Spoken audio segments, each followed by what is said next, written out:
মাননীয় প্রধানমন্ত্রী এসেছিলেন। রামিসার মা বাবা এবং তার বড় বোন তারা উপস্থিত ছিলেন, সান্ত্বনা দিয়েছেন।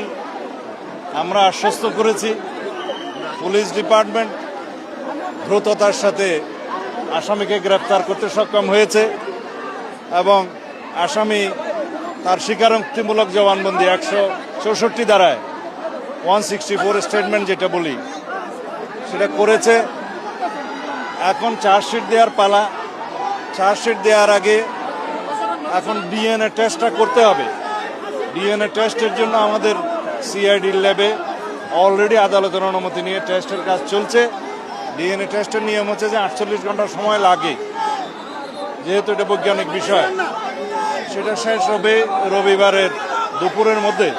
আমরা রবিবারের বিকেলের মধ্যে ইনশাআল্লাহ আদালতে চার্জশিট দাখিল করতে পারবো এবং তারপরে অত্যন্ত দ্রুততম সময়ের মধ্যে যাতে বিচার কার্য নিষ্পন্ন হয় সেজন্য আমরা চেষ্টা করব, যাতে সর্বোচ্চ শাস্তি নিশ্চিত করা যায়।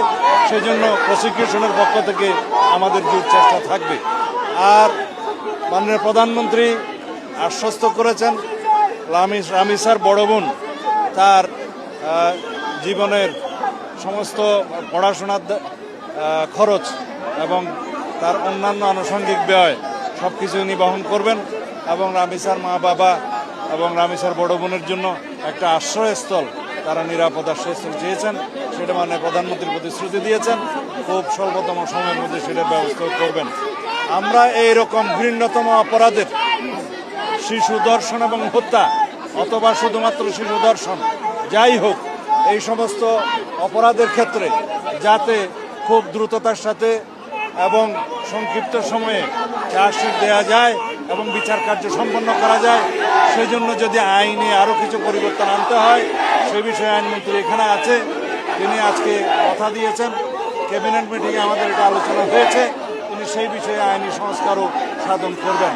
যেখানে প্রয়োজনীয় সংশোধনের দরকার সেটা আমরা করব।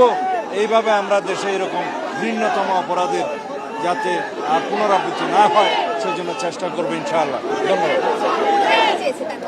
পরিবার চেয়েছে সুষ্ঠু ন্যায় বিচার দ্রুততম সময়ের মধ্যে, সেটা পরিবারের 1 নম্বর চাওয়া এবং সেটাই স্বাভাবিক।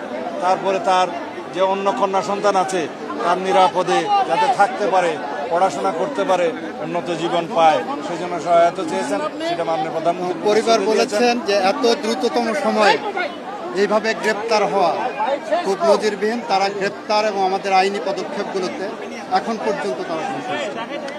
আচ্ছা, আরেকটা বিষয়, যে দায়িত্ব নেওয়ার কথা বললেন আপনি, সেই দায়িত্বটা কি তারেক রহমান সাহেব নিজে নিচ্ছেন নাকি প্রধানমন্ত্রী হিসেবে নিচ্ছেন?